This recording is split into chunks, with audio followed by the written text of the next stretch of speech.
주는 하늘 위에 높이 들리시며 주의 영광이 온 땅에서 높임 받으시기를 원하나이다. 아멘.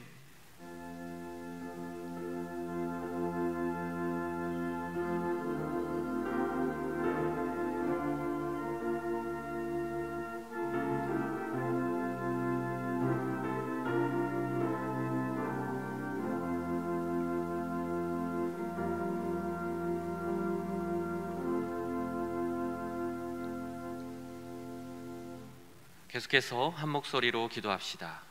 사랑의 하나님, 지난주 3.1절 기념주일을 말씀을 통해 하나님께서는 주님을 온전히 의지하고 진실하며 정의로운 자를 돕는 분이심을 깨달았습니다.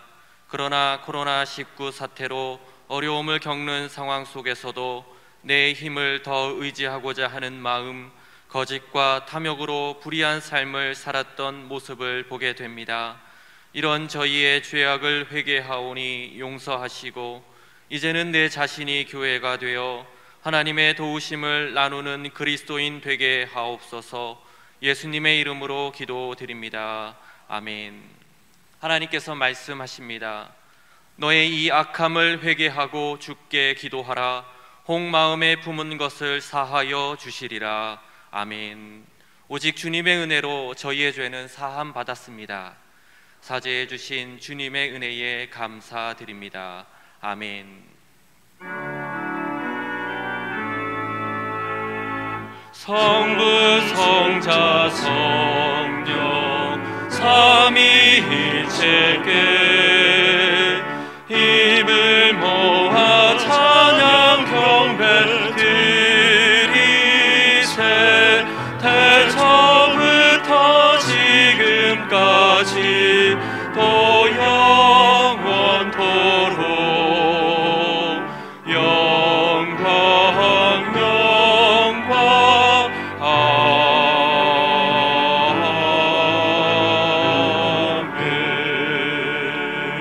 아멘.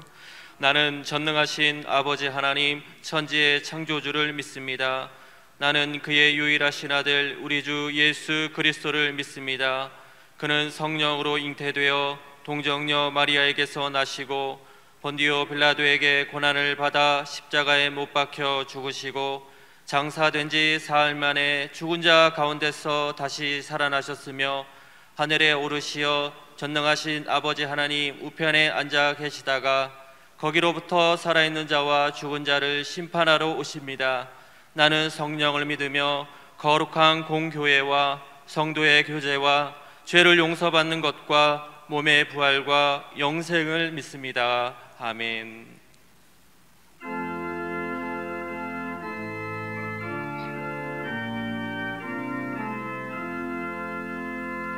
왕 되신 주 다 찬양하여라. 영광과 존귀 주께 돌리세. 하늘 위에 높이 계신 주님의 말씀 존귀하도다. 소망의 주 다 찬양하여라.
생명의 주인이신 하나님 아버지, 사순절 둘째 주일로 지키는 이 시간, 온라인을 통해 한 마음과 한 뜻이 되어 주님의 영화로우심을 높여 예배할 때 심령의 목마름으로 간절히 드리는 저희의 예배를 받아 주옵소서. 말씀의 하나님, 2020년 우리 가나안교회가 말씀으로 새롭게 말씀 붙잡고 전심으로 기도할 때 말씀을 사모하고 주님을 경외하며 생활신앙인으로 변화하는 놀라운 역사가 우리 가나안교회에 있게 하시어 주님의 충만한 데서 받으니 은혜 위에 은혜가 넘치는 삶으로 채워 주시옵소서. 우리 가나안교회 영적 지도자이신 담임 목사님, 시시각각 급변하는 이 시대의 상황 속에서도 성령의 능력과 충만함으로 영육을 강건케 하시어 우리 가나안교회를 주님의 거룩한 공동체로 이끌어가는데 부족함이 없게 하시며, 나아가 노예와 장신대를 이끄실 때 한국교회가 전도의 사명과 사회적 책임을 온전히 감당하는데 앞장서는 지도자로 사용하여 주시옵소서. 또한 우리 가나안교회 모든 교육자, 중직, 재직 교우들이 주님의 일을 기쁨으로 순종하며 감당할 수 있도록 성령께서 하나 되게 하옵시고, 우리 가나안교회가 파송하고 후원하는 전 세계의 모든 선교사들과 협력하는 미자리 교회와 기관들을 지켜주시어 주님의 나라가 더욱 확장되게 하소서. 우리를 통해 일하시는 하나님, 지난 주간 텅 빈 예배당을 보며 함께 모여 예배함의 일상이 얼마나 귀하고 소중한 것임을 알게 하시니 감사드립니다. 그러나 그간 이토록 소중한 예배임에도 예배를 무시하고 안일하게 신앙생활했던 저희의 지난날을 돌아보며 회개하오니 용서하여 주시옵소서. 특별히 이 기간 더 간절히 십자가의 길을 묵묵히 걸으셨던 주님의 마음을 묵상하는 시간이 되게 하옵시고, 다시 만나 함께 감격으로 예배할 그날을 우리 가나안교회에 속히 허락하옵소서. 긍휼의 하나님, 코로나19 바이러스 확진자가 늘어나고 온 국민이 두려움과 우울감으로 하루하루를 보내고 있습니다. 무엇보다 전염병으로 쓰러져가는 환우들을 고쳐주시고 위정자들이 하나님의 공의와 정의 앞에 올바른 지도력을 펼치게 하옵시며, 우리 그리스도인들은 더욱 겸손으로 기도함으로 하나님의 뜻을 세상에서 이루어가는 책임을 감당케 하시어 이 땅에 다시 하나님의 부흥의 불길이 타오르게 하시옵소서. 지난주 말씀을 통하여 하나님을 의지하고 진실하게 서며 정의를 이 땅에 심고 삶으로 하나님의 도움의 손길을 체험케 하시니 감사드립니다. 이 시간 다시 겸손히 순종하는 마음으로 주님의 말씀 앞에 섭니다. 담임 목사님의 말씀을 통해 참된 진리를 알게 하시며 힘없이 무너진 삶 속에서 다시 일으켜 세우실 주님을 찬양하며 오직 예수 그리스도를 닮아가는 삶이 되게 하옵소서.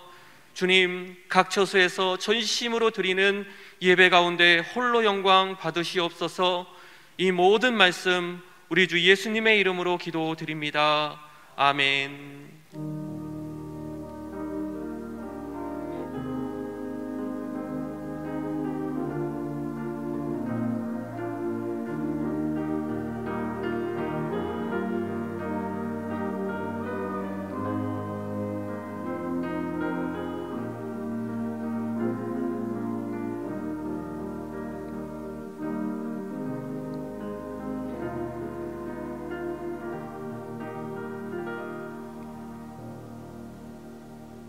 하나님께서 이 시간 우리에게 주시는 말씀은 요한복음 9장 24절에서 29절까지의 말씀입니다. 신약성경 161쪽의 말씀, 요한복음 9장 24절에서 29절까지의 말씀입니다. 이제 말씀을 봉독합니다. 하나님의 말씀을 경청하시기 바랍니다. 이에 그들이 맹인이었던 사람을 두 번째 불러 이르되 너는 하나님께 영광을 돌리라. 우리는 이 사람이 죄인인 줄 아노라. 대답하되 그가 죄인인지 내가 알지 못하나 한 가지 아는 것은 내가 맹인으로 있다가 지금 보는 그것이니이다. 그들이 이르되 그 사람이 내게 무엇을 하였느냐? 어떻게 내 눈을 뜨게 하였느냐? 대답하되 내가 이미 일렀어도 듣지 아니하고 어찌하여 다시 듣고자 하나이까? 당신들도 그의 제자가 되려 하나이까? 그들이 욕하여 이르되 너는 그의 제자이나 우리는 모세의 제자라. 하나님이 모세에게는 말씀하신 줄을 우리가 알거니와 이 사람은 어디서 왔는지 알지 못하노라. 아멘.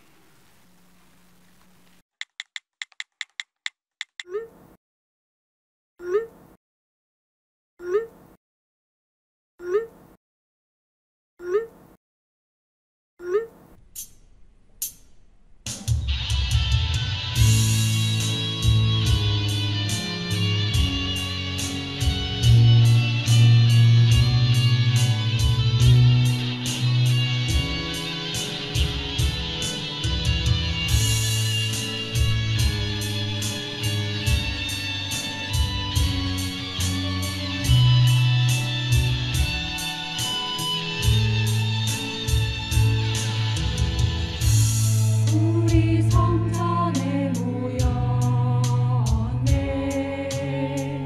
하나님 말씀 듣기 사모에 밤이 낮이 되도록 주시는 말씀 귀를 기울이네. 너는 그 손을 높이 들고 아멘 아멘 외치며 응답해. 무릎 꿇고 엎드려 높고 높으신 주 하나님을 경외해. 말씀으로 새롭게 사모하며 나아가네. 말씀으로 새롭게 변화하며 나아가네. 말씀으로 새롭게 사모하며 나아가네. 말씀으로 새롭게 변화하며 나아가네. 주 말씀 내 발에 들이요 내 귀에 빛이 오니 나 오직 주 말씀 깨달아 여호와 기뻐하리. 정말 올해 이 말씀으로 새로워지고 그리고 하나님이 주시는 놀라운 은혜 가운데서 신앙이 크게 성장하여 하나님의 나라를 세우고 하나님이 주시는 복된 자리에 서가는 우리 가나안의 모든 식구들 되기를 주님의 이름으로 축원합니다. 말씀으로 새롭게 사모하며 나아가네. 말씀으로 새롭게 변화하며 나아가네.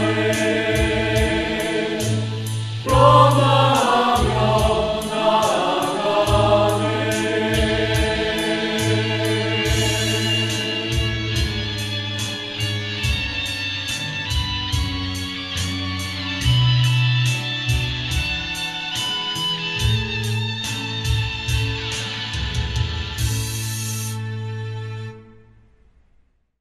오늘은 우리가 하나님 앞에 어떻게 영광을 돌리며 살 것인가 하는 것에 대해서 말씀을 나누려고 합니다. 1647년 영국에서 웨스트민스터 소결의 문답이 나왔습니다. 그것이 지금까지도 유효하고 지금도 우리는 세례받기 전에 이것을 공부합니다. 여기에서 나오는 첫 번째 물음이 있습니다. 인간의 최고의 목적이 무엇이냐 하는 물음입니다. 답은 뭡니까? 하나님을 영화롭게 하고 영원토록 하나님을 즐거워하는 것이다. 이렇게 답이 나옵니다. 다시 말해서 우리 인간의 삶의 목적을 얘기하라고 하면 하나님께 영광을 돌리는 것입니다. 하나님께 영광을 돌린다고 하는 것은 바로 예수님의 정신이요, 그리고 종교 개혁자들이 외쳤던 얘기입니다. Soli Deo Gloria, 오직 하나님께 영광, 이것이 바로 우리 그리스도인들의 삶의 목적이라 그 말입니다. 그런데 오늘날 교회가 분명히 이것을 강조합니다. 특별히 무슨 일이 있으면 하나님의 영광을 위해서 합시다, 말은 그렇게 합니다. 그러나 진짜 우리가 하나님의 영광을 위해 살아가고 있는가? 내가 조금 기분 나쁘면 하나님이 영광 받으셔도 그것 때문에 기분 나쁘다고 어떤 사람은 교회까지 안 나오는데요. 그리고 내가 영광 받고 싶어 하는데요, 내가 박수 받고 싶어 하는데요, 내가 자존심 상한다고 기분 나빠하는데요, 하나님이 영광 받으시는 것과 상관이 없는데요. 우리가 정말 하나님의 영광을 위해서 살아가느냐, 요즘 그런 생각을 특별히 해보게 됩니다. 최고로 하나님께 영광을 돌리는 시간이 언제입니까? 예배 드리는 시간입니다. 근데 그동안 우리가 예배를 드린다고 하면서도 우리는 어쩌면 형식적인 예배 속에 우리가 포함되어 있지는 않았나 하는 생각을 가져보게 됩니다. 우리 하나님께서는 이런 기회를 통해서 너희들이 진짜 예배를 드리고 있느냐, 아마도 지금 영상을 통해서 예배를 드리면서 개인적으로 하나님께서 우리의 신앙을 점검하시는지도 모릅니다. 너가 진짜 예배 드리니 나한테? 내 영광을 위해서 살아가고 있니? 하는 것을 한 사람 한 사람 면접하는 기간이 아니겠는가 하는 생각을 가져본다 그 말입니다. 오늘 본문에 보면 맹인이었던 사람이 눈을 뜨게 되죠. 이 사람에게 바리새인들이 뭐라고 얘기를 합니까? 하나님께 영광을 돌리라 그럽니다. 근데 사실은 자기들은 하나님께 영광을 돌리지 않습니다. 우리가 영광을 돌리자 입으로만 하지만 실제적으로 하나님의 영광을 구하지 않는 경우들이 참 많다고 말입니다. 이제 사실은 이 코로나 바이러스 때문에 우리가 많이 돌아다니지 못하는데, 이 시간이, 이 시절이 봄철 성도들이 줄어드는 시간입니다. 가을철 성도들이 교회를 안 나옵니다. 날씨가 좋다고 밖으로 여기저기 다니면서 주일날도 범하고 있습니다. 우리 하나님께서는 야, 너희들이 정말 이 예배를 귀중하게 여기고 예배를 통해서 하나님 나에게 영광을 돌리느냐, 나 그거 보고 싶다, 그래서 이런 기간을 하나님이 우리에게 주신 것이 아닌가 하는 생각을 가져보게 됩니다. 정말로 하나님께 영광을 돌린다는 것은 그리스도인의 목적이 되어야 되고 삶의 모토가 되어야 된다는 것을 다시 한번 우리는 확인해야만 합니다. 그렇다면 어떻게 하나님 앞에 영광을 돌릴 수 있을까? 첫 번째는요, 예수님을 통한 영광입니다.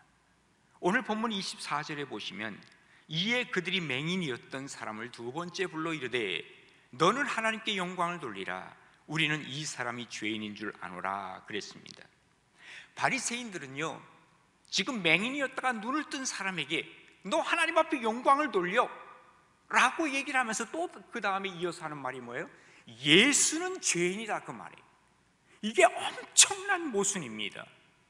하나님께 영광을 돌리기 위해서는 반드시 예수님을 통해서 영광을 하나님께 돌릴 수 있습니다.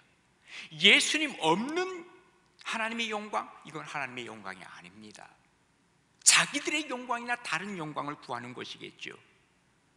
요한복음 1장 14절에 보면 말씀이 육신이 되어 우리 가운데 거하셨다 그랬습니다. 그리고 우리가 그의 영광을 보니 아버지의 독생자의 영광이요 은혜와 진리가 충만하더라 그랬습니다. 다시 말해서 우리 예수님을 통해서, 예수님이 말씀이 육신이 되어 우리 가운데 오셔서 그분을 통해서 하나님께 영광 돌리는 이러한 내용을 우리에게 보여주고 있습니다. 유대인들을 보십시오. 이 사람들은 지금도 세계에서 어쩌면 가장 많이 욕을 먹는 사람들 중에 하나일 것입니다. 이 사람들은 2차 대전의 홀로코스트를 통해서 엄청난 고난과 고통이 있었습니다. 그런데 어떻게 보면 이들은 예수님을 죽였습니다. 그리고는 하나님의 영광을 찾는다고 그렇게 얘기하고 있습니다. 그런데 그들을 통해서 하나님의 영광이 나타나지 않습니다. 유대인들이 대단하다라는 얘기는 하지만 자기들은 영광을 받을지 몰라도 하나님은 그들을 통해서 영광받지 않으십니다. 팔레스틴 땅에 있던 사람들 다 내어 쫓아버리고, 그리고 자기들이 주인이 되어서 앉아 있으면서 지금도 계속해서 오히려 많은 어려운 사람들에게 그야말로 해를 끼치는 그들의 모습입니다. 왜? 이유는 예수님이 계시지 않으면 결코 그들은 하나님께 영광을 누릴 수 없다는 것을 우리에게 보여주고 있는 내용입니다. 오늘 여기 맹인이었다가 눈을 뜬 사람, 이 사람을 만났을 때 제자들 처음에 뭐라 그랬습니까? 이 맹인이었을 때 제자들이 처음 만났죠. 뭐라 그랬습니까? 예수님에게 하는 얘기가 누구 죄 때문입니까? 그의 부모입니까? 아니면 그 사람입니까? 그때 주님께서 하신 말씀이 뭡니까? 하나님이 하시는 일을 나타내고자 함이라 그랬습니다. 우리가 고통의 문제가 우리에게 닥칩니다. 그때 하나님의 뜻을 발견하려고 해야만 합니다. 그리고 그 하나님의 뜻을 발견하면 내가 하나님 앞에 영광을 돌리도록 해야 됩니다. 그것이 바로 우리가 기도의 이유이기도 합니다. 요즘 이 코로나19를 통해서 하나님께서 우리에게 한국교회에 주시는 메시지가 크다라는 것을 느껴봅니다. 우리가 그동안 하나님을 제대로 믿고 있었나? 정말 하나님께 영광을 돌렸나? 하는 것을 다시 한번 생각해 보게 됩니다. 보십시오. 우리 한국 땅에 이 코로나 바이러스가 주로 누구를 통해서 이렇게 크게 확산됐습니까? 이단인 신천지를 통해서 이렇게 확산이 되었습니다.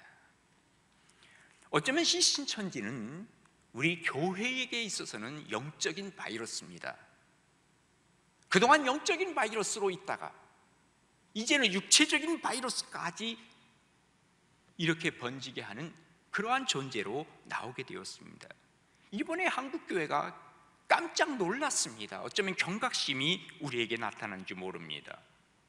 이들의 수가 이렇게 많은 줄 우리도 몰랐습니다. 특별히 20, 30대 청년들이 교회를 다 떠났는데 어디로 가 있나 했더니 거기에 가 있던 것입니다. 어쩌면 우리 한국교회가 인간적으로 봐서는 신천지를 당해낼 힘이 없습니다. 결국 하나님께서 이 일을 하시는 것이 아니겠는가 하는 생각을 우리가 해볼 수밖에 없습니다. 신천지의 교주인 이만희, 그는요 사실 이단의 원조인 우리나라 한국의 이단의 원조가 누굽니까? 신앙촌을 만들었던 박태선입니다. 그리고 통일교를 만들었던 문선명입니다. 그들에게서 배운 것입니다. 그 교리도 짜깁기 한 것입니다. 그리고 자기가 재림주로 나서서 자기는 영생한다 그러죠. 참 놀랍게도 사람들이 그것을 믿고 있는 것입니다. 안 죽는다는 것입니다. 조금 있어 보십시오. 죽습니다. 그런데도 그것을 믿고 있는 사람들이 얼마나 어리석은가. 교리를 봐서는 사실 별 볼 일 없습니다, 신천지가. 그런데 그들에게 대단한 것이 하나 있습니다. 포교 방법입니다. 그래서 사람들을 그들이 긁어 모으는데 그들은 4단계를 거쳐서 이 사람을 포석을 한다 그럽니다. 첫 번째 단계가 바로 뭡니까? 미혹이라고 하는 단계입니다. 그래서 이 사람들은 주로 우연을 가장해서 사람을 만납니다. 그리고 한 사람을 딱 찍으면 그 사람에 대해서 연구하고 그리고 그 사람의 모든 조사를 다 마칩니다. 그 사람이 좋아하는 것이 무엇인가, 지금 그 사람의 문제가 무엇인가, 그리고 그 사람의 가정은 어떤가 다 조사를 끝내고 나서 그 사람에게 접근을 합니다. 그러다가 우연을 가장해서 다른 사람을 만나게 하죠. 길거리 가다가요, 어휴 저분이 왜 여기 계시지? 깜짝 놀라는 거예요. 그러면서 어머나 오랜만에 만나네요. 자기들끼리 다 짜고 하는 겁니다. 그런데 바로 그 사람이 누구냐면 이 사람의 필요를 채워줄 만한 사람입니다. 반드시 그런 사람을 만나게 만듭니다.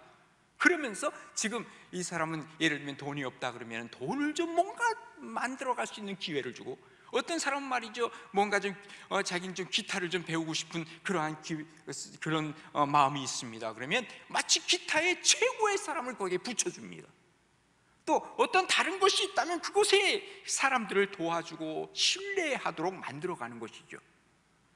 그리고 나서 이제 두 번째 단계가 복음방이라고 해서 뭡니까?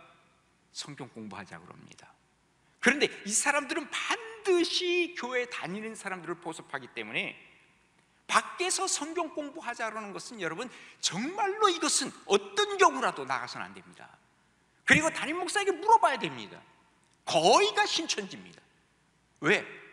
교회 다니는 사람 성경 공부하자고 하는데 싫어할 사람이 어디 있습니까? 그게 바로 2단계로 넘어가는 것입니다. 그리고 이제 3단계로 넘어가게 되면 센터로 들어가게 되는데, 이 사람들은 시간을 내라 그럽니다. 언제냐? 월, 화, 목, 금. 수요일은 빼죠. 왜? 교회 가야 되니까, 감춰야 되니까. 그래서 하루에 한 3시간 정도씩 해서 한 7, 8개월 동안 계속해서 세뇌 교육을 하고 있는 거죠. 그리고 그때 이 사람들이 요구하는 게 있습니다. 성경 공부하는데 우리 프린트 값이나 내라, 복사비 내라. 그럼 뭐 얼마 안 되거든요. 한 6, 7만 원 내는 거예요. 그리고 이제 나중에 면접을 하게 되고, 이렇게 되면 이 사람들이 공부를 하는 데도 마찬가지입니다. 한 60명 정도가 공부를 해요. 포섭된 사람들. 그 중에 30명은 완전히 골수분자들인데 아주 처음에 공부하는 척하고 옆에서 얘기합니다. 공부하다 보면 성경 좀 우리가 알던 거랑 다르거든요. 그럼 야, 이거 좀 이상한데? 라고 얘기를 하면 옆에 있는 사람들이 그 당신이 뭔가 잘못 알고 있었다고 아주 바람을 다 집어넣는 거예요. 그러니까 다들 그렇게 얘기를 하니까, 옆에서 있었던 사람들이 얘기를 하니까 그런가 보다, 내가 잘못 알았나 보다, 그러면서 빠져들어가는 것이죠. 그리고 이제 마지막 들어가는 것이 바로 뭐냐면 6월이라고 하는 그 단계로 들어갑니다. 6월절 있잖아요. 넘어가는 단계입니다. 이게 바로 신천지 멤버가 되는 그러한 과정이죠. 자기도 모르는 사이에 가랑비에 옷 젖는다고 그 옷이 젖어 들어가는 것입니다. 그리고 이것에 들어가기만 하면 전도해야 됩니다. 예를 들면 한 달에 5명 이상 전도 안 하면 한 사람당 못하면 100만 원씩 냅니다. 그러니까 전도를 안 할 수 없, 다단계로 나가는 것입니다. 이게 얼마나 위험한 것이냐 그 말입니다. 그리고 이 사람들의 결속력은 대단합니다. 공산주의 이상의 그 결속력을 가지고 있습니다. 그리고 가족과 인연을 끊게 만듭니다. 혹시 자기가 이 신천지라고 하는 것이 탄로가 나면 스마트폰으로 1번을 딱 누르게 합니다. 그러면 어느 순간인가 가까이 있던 지파에서 와가지고는 어떻게 구출 작전에 들어갑니다. 변심을 해요. 탈퇴하려고 그래요. 집에 들어갑니다. 직장에 들어갑니다. 계속해서 이 사람을 협박하고 어떤 때 테러까지 합니다. 한 번 들어가면 나올 수가 없습니다. 왜 이런 짓을 하고 있습니까? 예수님이 없습니다.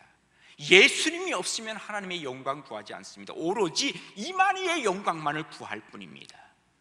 요즘은 이만희가 이제 나이가 드니까 몇 명의 사람들이 그 다음에 자기가 이 주권을 잡기 위해서 여러 사람들이 힘쓴다는 얘기를 들었습니다. 소위 말하는 호남에 있는 지재섭이라고 하는 사람, 이 사람은 원래 NL파, 주사파입니다. 그러니까 운동권과 지금 이 이만희랑 굉장히 관계가 깊습니다. 그러면서 다음번에 자기가 이 바톤을 이어받으려고 하는 그러한 생각이 있다는 얘기를 들었습니다. 아무튼 이들에게는 예수님이 없습니다. 예수님이 없기 때문에 전혀 하나님의 영광 나타나지 않습니다. 이것이 가장 큰 문제임에도 불구하고 사람들이 여기에 미혹이 된다고 하는 것은 정말로 안타깝고 부끄러운 일이라고 얘기할 수 있습니다. 왜 이런 일이 벌어지는가? 뭔가 신앙에 대한 불만이, 교회에 대한 불만이 있는 사람들을 주로 접근을 하는데, 그렇기 때문에 교회가 정말 많은 사람들을 껴안아야 합니다. 특별히 젊은 사람들을 껴안아줘야만 합니다. 철저히 예수님 중심으로 가야만 합니다. 기억해야 할 것은 이만희와 그리고 우리 인간과의 싸움, 그리스도인과의 싸움에서는 우리가 이길 수 없습니다. 그러나 이길 수 있는 방법이 하나 있다면 이만희와 예수님과의 싸움이라고 한다면 이건 그야말로 잽이 되지 않습니다. 그래서 우리는 삶 속에 계속 예수님이 드러나야 하고, 그러다 보면 예수님을 통해서 하나님이 영광 받으신다는 사실을 우리는 기억해야만 합니다. 하나님께 영광, 이 글로리라고 하는 것은 히브리 말로는 카봇이라는 단어를 씁니다. 헬란 말로는 독사라는 단어를 씁니다. 하나님의 완전성, 하나님의 탁월성, 하나님의 임재, 이것을 드러내는 것입니다. 누구를 통해서? 예수 그리스도를 통해서 드러나는 것입니다. 저 브라질에서 태어난 아이가 하나 있었습니다. 그가 18살 때 다이빙을 하다가 척추가 완전히 망가졌습니다. 걸어가기도 힘듭니다. 일어설 수도 없습니다. 그런데 이 아이가 하나님 앞에 기도합니다. 하나님, 내 이 척추를 고쳐주시기만 하면 내가 하나님의 영광 구하고 하나님의 영광만을 나타낸 일생을 살겠습니다. 그러면서 하나님 앞에 기도했고, 그리고 여러 번의 수술을 거쳐서 그가 정말 정상인이 되었습니다. 놀랍게도 이 기적이었습니다. 그런데 이 사람이 축구를 하겠다는 겁니다. 아니, 척추에 전혀 이상이 없어서 축구하기 쉬운 건 아닌데 축구를 하겠다는 겁니다. 그리고 축구를 시작했습니다. 실제적으로 나중에 보니까 국가 대표 선수가 됩니다. 최고의 대표 선수입니다. 그러다가 나중에 이 프로 구단에 들어가는데 AC 밀란에 들어가서 전설적인 인물이 됩니다. 나중에 레알 마드리드에 들어가서 이 피파 선수 최고 선수가 됩니다. 누구 얘기하는지 아시죠? 리카르도 카카라고 하는 사람에 대한 얘기입니다. 그는 메시와 호날두와 함께 세계 최고의 선수라고, 그는 그렇게 많은 사람들이 박수를 보내는 사람입니다. 그런데 그가 골을 넣을 때마다 꼭 하는 행동이 하나 있습니다. 유니폼을 벗습니다. 그러면 그 안에 입고 있는 옷에 뭐라고 써 있는지 모든 사람들 다 보는 앞에서 이거 보여주고 싶은 겁니다. I belong to Jesus. 나는 예수님에게 속했어요. 예수님을 드러내는 것입니다. I belong to Jesus. 그래서 하나님께 영광을 돌리는 삶을 지금도 살아가고 있다는 것, 이게 바로 예수님을 통한 하나님의 영광입니다. 우리가 예수님 꼭 붙잡고 하나님의 영광을 향해서 달려갈 길을 잘 달려갈 수 있는 우리 가나안의 모든 식구들 될 수 있기를 간절히 바랍니다. 두 번째로는 우리가 믿음을 통해서 하나님께 영광을 돌립니다. 오늘 25절 대답하되 그가 죄인인지 내가 알지 못하나 한 가지 아는 것은 내가 맹인으로 있다가 지금 보는 그것이니이다. 그들이 이르되 그 사람이 내게 무엇을 하였느냐, 어떻게 내 눈을 뜨게 하였느냐. 지금 바리새인들이요, 예수는 죄인이라 라고 얘기를 하면서 이 맹인에 대해서 너는 지금 잘못 알고 있다 하는 것을 은연히 지금 얘기를 하죠. 그때 이 맹인이 반박을 못합니다. 왜? 반박했다가는 쫓겨나요. 출교당하거든요. 예? 그러니까 지혜롭게 얘기를 합니다. 글쎄 나는 그가 죄인인지 몰라요. 그러나 분명한 것은 그가 나는 내가 눈을 떴다는 거예요. 뭘 얘기를 하고 있죠? 그는 체험한 그대로를 받아들인 거예요. 지금 팩트, 다시 말해서 자기가 눈을 떴다고 하는 것, 그것을 지금 자기가 받아들이다 보니까 그게 바로 뭐예요? 이게 믿음이라는 거예요. 이때 하나님께서는 영광을 받으시는 거예요. 믿음은 우리가 볼 수 없잖아요, 그죠? 그러나 믿음은 언젠가 드러나게 되어 있습니다. 마치 빛이 있으면 그 빛이 이게 틈을 타고 나오게 돼 있어요. 우리가 이 믿음을 갖고 있게 되면 언젠가 믿음이 드러나게 된다 하는 것입니다. 그런데 그 믿음은 어디서 오느냐? 체험에서 오는 믿음입니다. 그런데요, 우리가 이 체험을 했다 하더라도 믿음이 생겨나느냐? 그것은 아닙니다. 체험을 하고 나서 이것을 내 것으로 받아들이는 순간 믿음이 생겨나는 것입니다. 왜 그러냐면 여러분 보세요. 바리새인들, 서기관들, 그리고 그 당시에 많은 사람들이 많은 체험들을 했습니다. 오병이어의 기적도 경험했습니다. 그러나 그들이 믿음이 있었나요? 아닙니다. 믿음이 없었습니다. 예수님의 기적을 다 체험을 해도 믿음이 생겨난 사람이 있고 그렇지 않은 사람이 있습니다. 구약 시대로 가면 애굽의 바로 왕 있잖아요. 하나님께서 모세를 통해서 10가지 재앙을 주셨습니다. 하나님을 체험한 것입니다. 그럼에도 불구하고 그는 믿음이 생겨나지 않았습니다. 왜 그렇습니까? 내가 체험한 어떤 사건에 대해서 믿음의 눈을 가지고 바라봤을 때 그 사실이 바로 하나님께서 하셨습니다라는 고백이 나오게 될 것이고, 거기에 믿음이 생겨나고 그것을 통해서 하나님은 영광 받으신다는 사실을 우리는 기억해야만 합니다. 믿음으로 하나님께 영광이 되고요, 그러면 하나님은 영광을 받으시고 우리에게 다시 영광된 자리를 우리에게 주신다는 거예요. 성경의 인물들을 보십시오.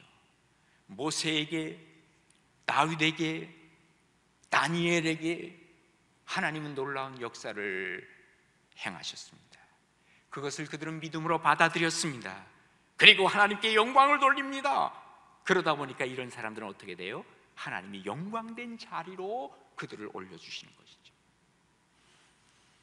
모쪼록 우리 가나안에 속해 있는 직분자들, 정말 영광된 아무개가 되었으면 좋겠어요.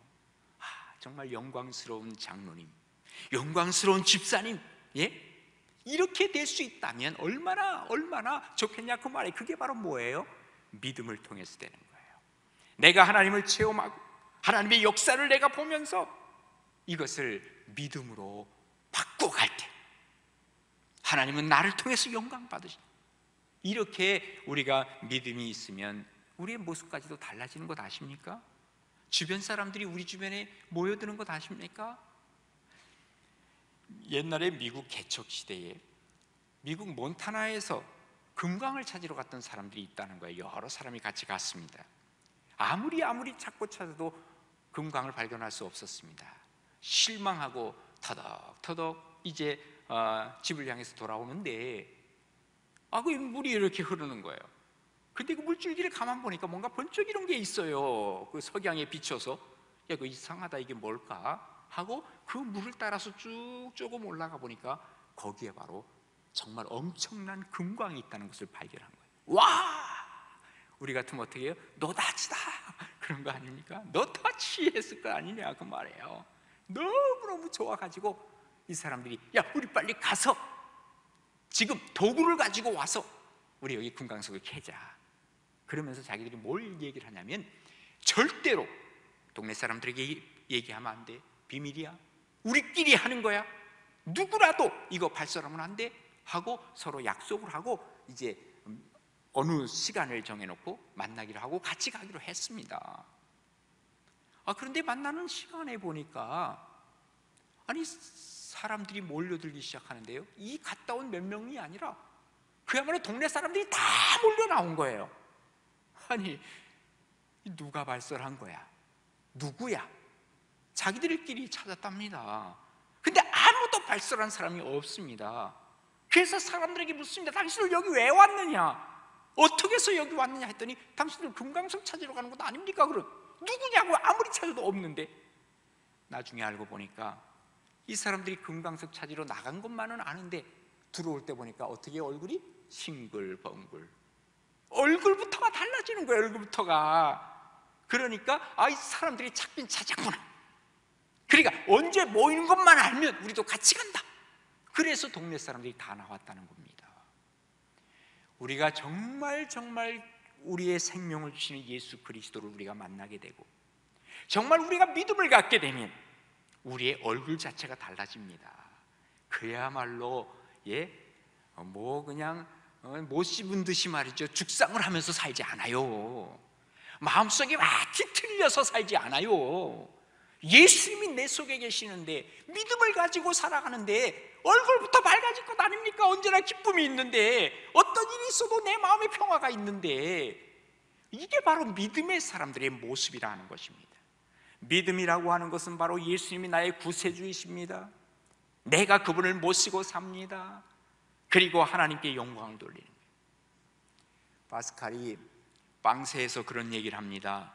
인간은 세 종류의 사람이 있다는 거예요. 첫 번째, 하나님이 있거나 말거나 나랑 상관이 없다라고 생각하는 사람이 있고, 두 번째, 하나님을 찾으려고 엄청나게 애쓰는 사람이 있다는 거예요. 세 번째, 하나님 안에 깊이 들어와 사는 사람이 있다는 거예요. 여러분은 어떤 종류의 사람입니까? 설마 하나님이 있거나 말거나 그런 사람은 아무도 없을 겁니다. 아니면 하나님을 찾으려고 그렇게 노력하면서 애쓰면서 사십니까? 그럴 필요 하나도 없습니다. 주님께서 이미 우리에게 나와 오셨습니다. 그저 주님 앞에서 기쁨을 나누고 주님과 즐거움을 나누고 살아가며, 그때 바로 하나님은 우리를 통해서 영광 받으신다 하는 얘기입니다. 에베소 6장 19절에 보면 너희 몸은 너희가 하나님께로부터 받은 바 너희 가운데 계신 성령의 전인 줄 알지 못하느냐. 너희는 너희 자신의 것이 아니라 값으로 산 것이 되었으니 그런즉 너희 몸으로 하나님께 영광을 돌리라. 그래서 이미 하나님께서 모든 걸 다 지불하셨어요. 이제 하나님의 자녀가 되었으니 내 안에 그리스도와 함께 내가 살아가는데 뭐가 그렇게 걱정이 있고, 뭐가 그렇게 마음이 안 좋은 곳이 있고, 뭐가 그렇게 어려움이 있으십니까? 하나님 앞에서 정말 믿음을 통해서 우리의 인생이 변화되는 역사, 그때 우리가 사는 방법이 달라지는 것이지요. 아프리카 콩고에 가면 신앙의 아버지로 불리우는 한 사람이 있대요. 이 사람이 엄청난 부자였대. 그런데 이 사람이 바로 거기 선교사로 가가지고 이 신앙을 그들에게 전수해 줬는데, 로버트 알링턴이라고 하는 분이랍니다. 근데 이 사람이 엄청난 수전노래예요. 예?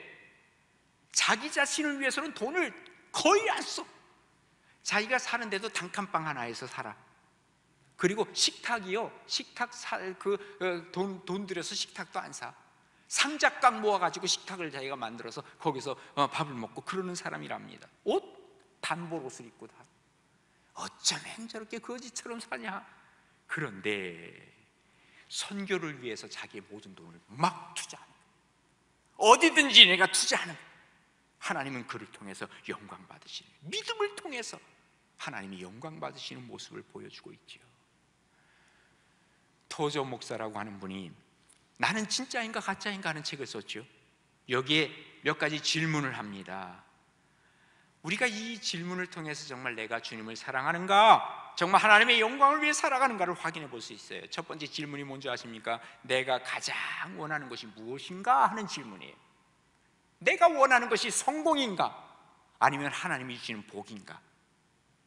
하나님이 주시는 복을 받았을 때 내가 주님의 사람이요, 하나님께 영광 돌리는 사람이에요. 또 이런 질문도 있습니다. 내가 가장 많이 생각하는 것은 뭐냐? 물질이냐, 하나님이냐? 또 나는 내 돈을 주로 어디에다 쓰느냐? 하나님의 영광을 위해 쓰느냐, 아니면 나 개인만을 위해서 쓰느냐? 또 이런 질문도 있습니다. 나는 여가를 어떻게 보내는가? 주님과 함께 보내는가, 아니면 주님과 상관없이 보내는가 하는 질문들입니다.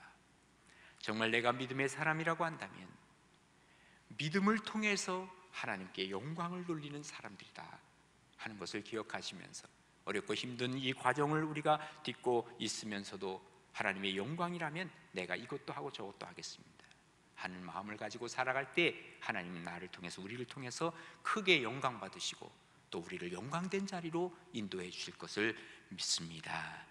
그 다음에 마지막으로 우리가 제자를 통해서 영광 받으시는 거예요. 여기 27절에 보시면 대답하되 내가 이미 일렀어도 듣지 아니하고 어찌하여 다시 듣고자 하나이까? 당신들도 그의 제자가 되려 하나이까? 지금요, 여기 그 맹인이었다가 눈 뜬 사람이 그러는 거예요. 아니 내가 얘기했는데도 왜 안 들어요? 당신들도 그의 제자가 되려고 합니까? 그랬더니 그들이 뭐라 그래? 욕하여 이르되 너는 그의 제자이나 우리는 모세의 제자라. 하나님이 모세에게는 말씀하신 줄을 우리가 알거니와 이 사람은 어디서 왔는지 알지 못하노라 그랬습니다. 지금요, 바리새인들이 자꾸 묻는 거야. 얘기해도. 그러니까 이 맹인이었다가 눈 뜬 사람도 짜증이 나잖아요. 왜? 자꾸 나쁜 의도에서 얘기를 하니까. 그러니까 그들이 제일 싫어하는 말이 뭐예요? 당신도 예수의 제자가 되려 하나이까? 그러는 거예요. 무슨 소리야 이놈아? 우리가 무슨 예수의 제자야? 우리는 모세의 제자야. 뭘 얘기를 하고 있습니까? 모세의 제자라는 말은 율법의 제자라는 거예요. 예수님의 제자라고 하는 것은 하나님의 말씀 안에서의 제자, 은혜의 제자라는 거예요.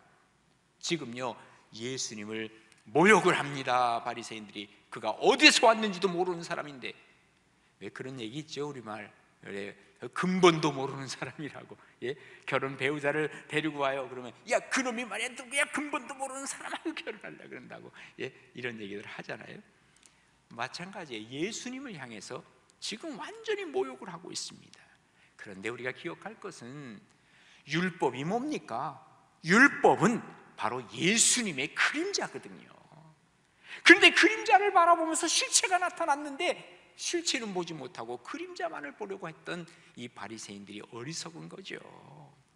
하나님은 예수님을 따르는 제자들을 통해서 영광을 받으신다는 사실을 알아야 합니다.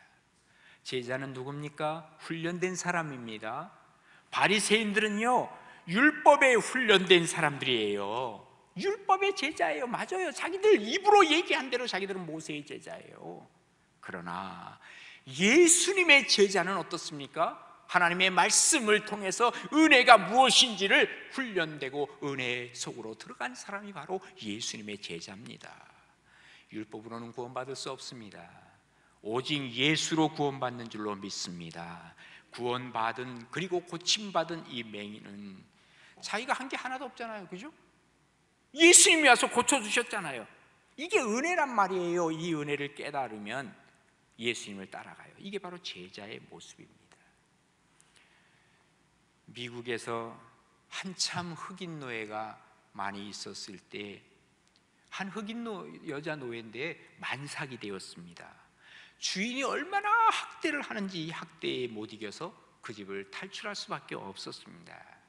그러다가 어느 백인 집에 갔습니다. 그 헛간에서 아이를 낳게 되었습니다. 아이를 낳으면서 불행히도 그 흑인 여자는 죽었습니다. 이 아이를 보고는 그 이제 백인 주인이 아이를 키우지요. 그러면서 이름을 지어주는데 너는 훌륭한 사람 되어라. 이 미국의 건국의 아버지처럼 훌륭해져야 된다 해서 그의 이름을 조지 워싱턴이라고 이름을 지었습니다. 그리고 이 사람은 자기의 성을 붙여서 자기 아들로 입양을 했기 때문에 카바라고 하는 성을 주었습니다. 그래서 그의 이름이 조지 워싱턴 카바입니다. 자, 이 아이가 정말 은혜로 잘 자라나게 됩니다. 또 은혜를 잊지 않고 자랍니다. 학교에서 공부합니다. 그리고 박사까지 되죠. 그래서 흑인으로서는 최초의 농학 박사가 됩니다. 예, 그러면서 그때 어떤 일이 벌어졌냐면 이 모카밭이 엄청나게 큰데 이 모카밭이 너무 이제 해를 받는 거예요. 그 벌레 때문에. 그래서 그 이듬해는 할 수가 없어서 정부에서 뭘 얘기를 하냐면 땅콩을 키우라는 거예요. 그래서 모든 모카밭 다 갈아치우고 그리고 모든 농가에서 다 땅콩을 키웠어요. 근데 문제가 생겼어요. 너무 많이 나오니까 이게 생산량이 많으니까 이게 값어치가 없어져. 그리고 장사가 안 되는 거예요. 그야말로 사람들이 이걸 다 그냥 버려야 될 상황이야. 이때 이 조지 워싱턴 카바 박사가 이걸 가지고 연구를 하지 않아요? 그래서 어떤 걸 만듭니까? 우리가 요즘 잘 먹고 있는 피너스 버터, 또 비누, 그리고 여러 가지 세제, 이걸 만들었는데 한 3,000가지 이상의 상품을 만들었습니다. 농가도 살리고 또 경제도 살리고 미국에서는요 완전히 영웅입니다. 대단한 일을 한 그런 분이시죠. 자, 주인이 제자를 제대로 키웠어요. 그리고 그는 믿음으로 컸어요. 예수님의 제자로 컸어요. 엄청난 일을 함으로 말미암아 누가 영광 받아요? 하나님이 영광 받으시는 거예요. 잘 가르친 제자를 통해서 스승은 영광을 받습니다. 엘리야가 엘리사를 잘 키웠어요. 궁극적으로는 하나님께 영광이 되었습니다. 예수님이 예수님의 12제자를 잘 키웠어요. 그리고 나서는 이 12제자가 나중에 12사도가 되어서 하나님께 영광을 돌리게 되는 것입니다. 우리가 아는 미켈란젤로의 스승 보톨드 지오반이라고 하는 사람이 있지 않습니까? 그가 한 문화생이 그에게 찾아왔다는 것 아닙니까? 그러니까 이제 지오바니가 묻습니다. 너 위대한 조각가가 되기 위해서는 뭐가 필요한 줄 아느냐 했더니 미켈란젤로가 얘기하기를, 스승님, 암만 해도 재능이 있어야 되고 기술이 있어야 되겠지요, 그랬답니다. 그러니까 이 지오바니가 너 그렇게 생각하니? 그러면서 그를 밖으로 데려나갔다는 거예요. 어디를 가느냐면 술집을 가는 거예요. 술집 앞에 아주 멋있는 조각품이 있는 거예요. 너 이것을 보고 뭘 느끼니? 그러니까 예, 조각이 아주 멋있네요. 그 다음에 누굴 어디로 데려가면 성전 앞으로, 성당으로 데려가는, 교회 앞으로. 교회 앞에도 아주 그 멋있는 조각상이 하나 있는 거예요. 너 이것을 보고 뭘 느끼니? 하니까 예, 이 조각품도 아주 걸작품이네요. 그때 이 지오바니가 미켈란젤로에게 이렇게 얘기를 했더랍니다. 두 개가 다 멋있는 걸작품이다. 그러나 둘은 다른 것이 있다. 뭔지 아니? 술집 앞에 있는 것은 바로 인간을 위한 것이고, 성전 앞에 있는 조각품은 하나님의 영광을 위한 것이다. 가장 조각가가 해야 할 중요한 것은 어느 쪽을 택할 것이냐 하는 것을 먼저 정하고 살아야 한다. 결국 훌륭한 지오바니 선생님을 통해서 미켈란젤로가 안 것은 하나님의 영광을 위해서 내가 하겠습니다. 참 이 귀한 선생을 만난 거죠. 나도 모르는 사이에 내가 영향을 주고 사는 사람들이 있습니다. 예수님의 제자로 키워가는 것입니다. 그때 하나님은 영광을 받으신다라고 하는 것을 우리가 다시 한번 기억해야만 합니다. 어떻게 살아가시려고 하십니까? 하나님의 영광을 위해 살아가 보십시다. 예수님을 통하여 하나님께 영광을 돌리고, 믿음을 가지고 하나님께 영광을 돌리고, 또 제자를, 예수님의 제자를 잘 키워서 하나님께 영광 돌리는 우리 가나안의 모든 식구들, 우리 모두가 되기를 간절히 바랍니다. 기도하겠습니다. 살아계신 아버지 하나님, 은혜를 감사합니다. 우리가 말로는 하나님께 영광 돌린다고 얼마나 자주 말하고 있는지 모릅니다. 그러나 아버지 하나님, 우리가 정말 하나님께 영광을 돌리기보다는 내가 기분 좋으면 좋은 것이고 내가 기분 나쁘면 어떤 것이라도 뒤엎어버리는 이러한 모습으로 우리가 살고 있지는 않은지 우리 자신을 한번 점검해 보게 도와주시옵소서. 언제나 예수님 중심으로 살게 도와주시고, 그것이 바로 믿음으로 변화되어 믿음으로 하나님께 영광을 돌리게 도와주시고, 또 우리 주변의 많은 사람들에게 영향력이 있어서 예수 그리스도를 증거하는 복된 삶이 되어 하나님께 영광되는, 그리고 또한 하나님이 나에게 다시 영광된 자리를 주시는 놀라운 은혜를 우리 모두가 경험해 가게 도와주시옵소서. 예수님 이름으로 기도드립니다. 아멘.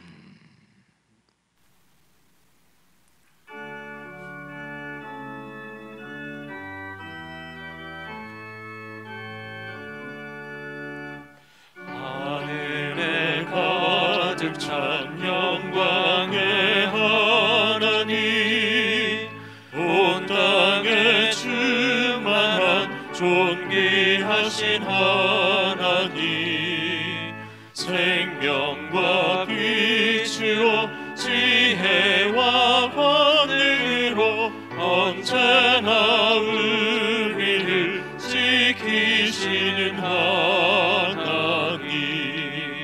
성부와 성자와 성령 삼위의 하나님, 우리 예배를 받아주시옵소서.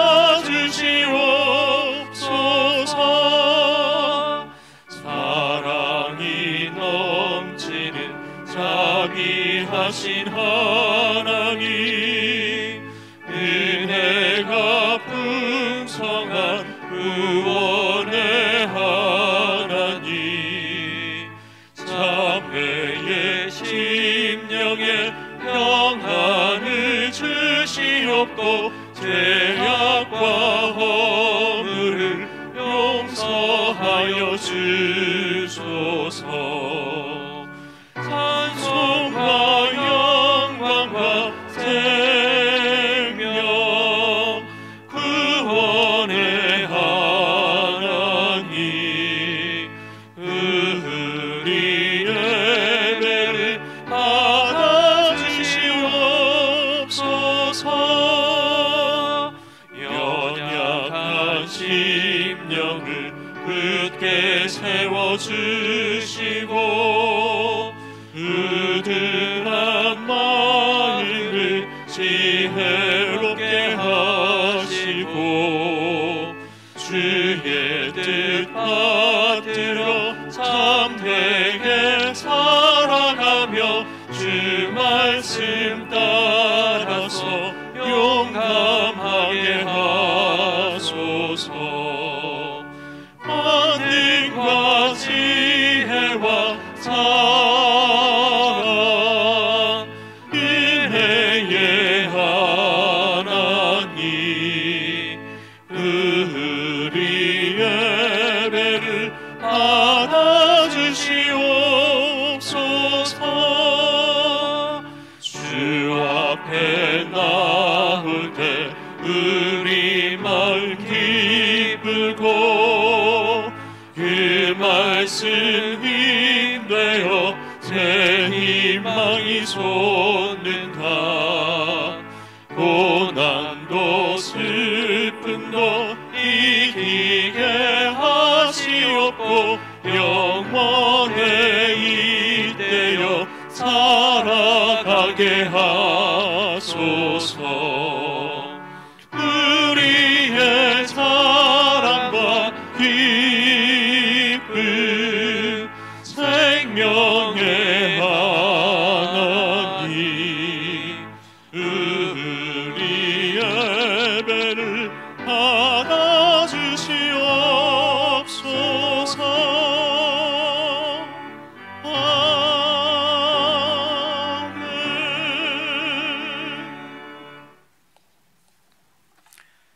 어려운 시국에도 담임 목사의 건강과 가나안교회 성도 모두의 건강 지켜주실 줄 믿고 감사드립니다. 현재 어려운 상황 속에서도 부모님과 함께 할 수 있는 시간을 주신 하나님께 감사드립니다.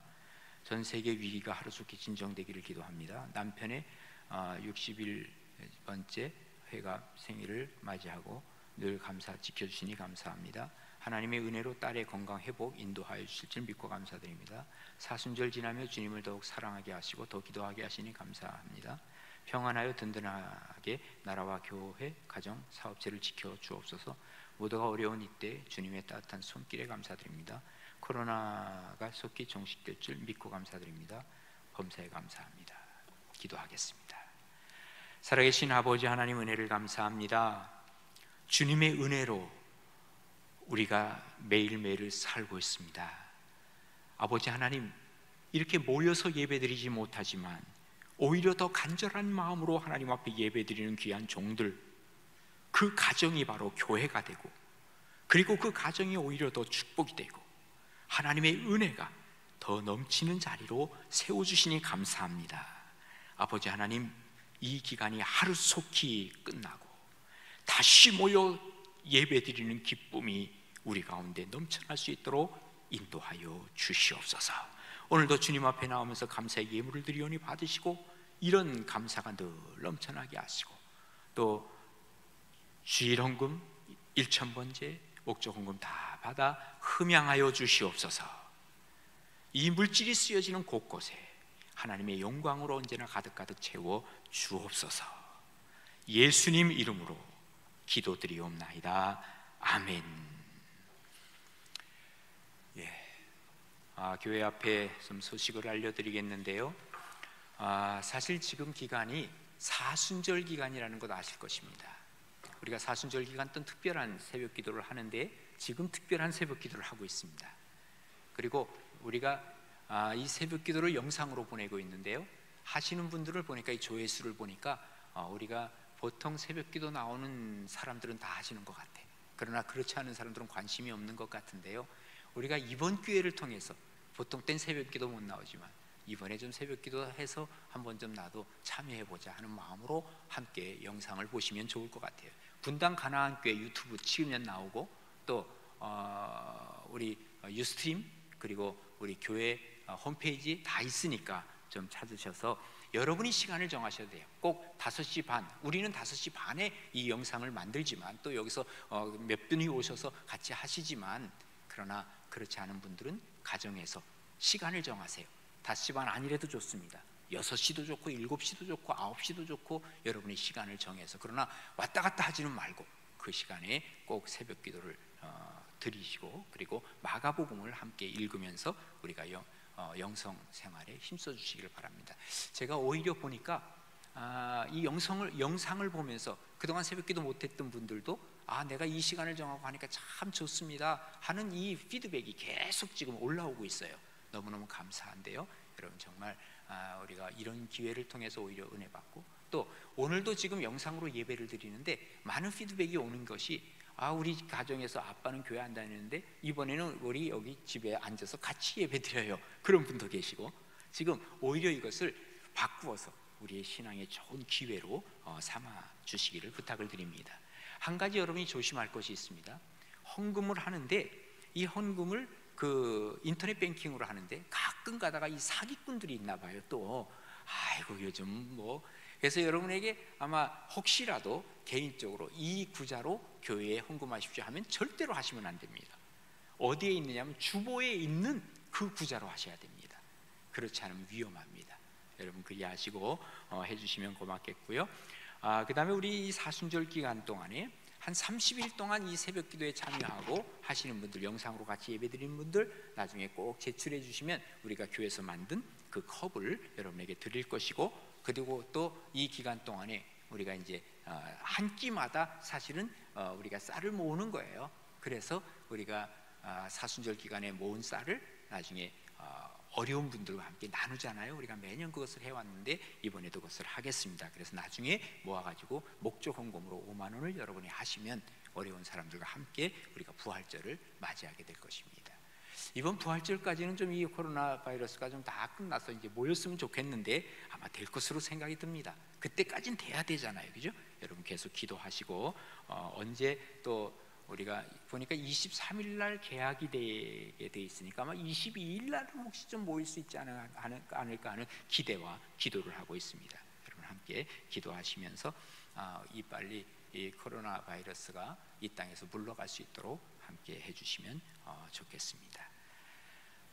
나머지는 여러분들이 좀 이렇게 서로 우리가 또 구역을 통해서 또 소식들을 함께 전하고 하시면 좋겠습니다. 장례가 하나 있습니다. 우리 이정원 장로님의 어머니 되시는 강연순 성도님께서 하나님 부름을 받으셨는데요, 우리가 어저께 다녀왔습니다. 지금 코로나 바이러스로 인해서 가족장으로 그렇게 한다고 하시니까 여러분 보시면 위로해 주시면 좋겠습니다. 우리 한번 다시 찬양을 마지막 하고 그리고 성전을 나가겠는데요. 아버지 당신의 마음이 있는 곳에, 우리 일어서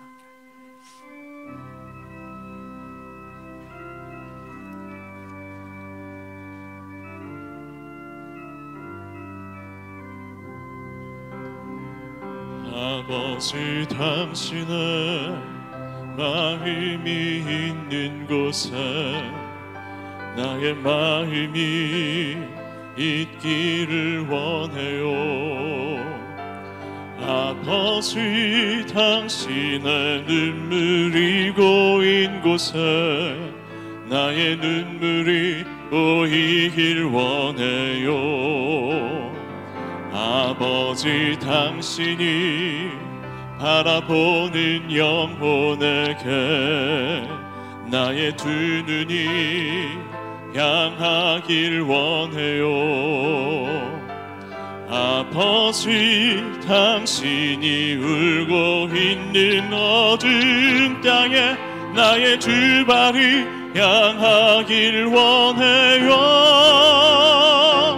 나의 마음이 아버지의 마음 알아. 내 모든 뜻 아버지의 뜻이 될 수 있기를 나의 온몸이 아버지의 마음 알아 내 모든 삶 당신의 삶 되기를 나의 마음이 아버지의 마음 나의 마음이 아버지의 마음 알아 내 모든 뜻 아버지의 뜻이 될 수 있기를 나의 온몸이 아버지의 마음 알아 내 모든 삶 당신의 삶 되기를 예수님을 통하여 또 믿음을 통하여 제자들을 통하여 하나님께 영광 돌리는 삶을 이번 한 주간도 살아가시기를 주님의 이름으로 부탁을 드립니다. 이제는 우리 주 예수 그리스도의 은혜와 하나님 아버지의 무한하신 사랑과 성령의 감화 인도 교제하시고 위로하심이 비록 교회는 나올 수 없지만 그러나 가정에서 신령과 진정으로 예배드리는 주님의 귀한 종들 그리고 또한 하나님을 향한 마음을 잃어버리지 않는 하나님의 귀한 종들과 하시는 일과 가정 위에 이제와 영원히 함께 계시기를 축원하옵나이다. 아멘.